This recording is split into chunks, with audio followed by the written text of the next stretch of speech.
Hello, it's Monday the 7th. I'm FxPlew and there's a break in the rain, so I'm out with Bert for the market brief. Now, after last week's climb down, questions are being asked of Starmer's leadership. Does he have control over policy? Are plans subject to backbench approval? Even who is actually running the country now? Not exactly questions he would want posed of his government. Chancellor Reeves, meanwhile, still plans no unfunded commitments, so where she's battling with the new financial black hole created by Labour, we can expect taxes to rise in her autumn budget. Professor Alan Taylor has been on. He's the newest independent member of the MPC. He voted for a 0.5% rate cut at the last meeting, and he has called for a full 1% of rate cuts in H2. How very Trumpian. I wonder if he calls Governor Bailey too late Bailey under his breath too. Nevertheless, we can expect him to vote for another rate cut at the next meeting on August the 7th, as he thinks we need rate cuts to drive economic growth.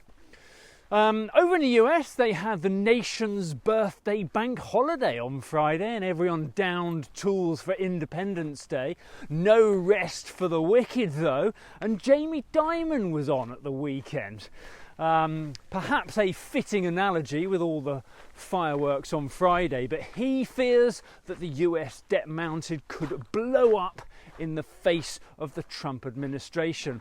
If the US were to lose the AAA rating, then China would demand a much higher return on risk of US debt, and that would increase the cost of managing the debt and increase the amount the US burns to service things. But given how the rating agencies behaved with the junk bond CDOs ahead of the credit crunch, I think we can count on that AAA rating for US debt to remain for a little while yet.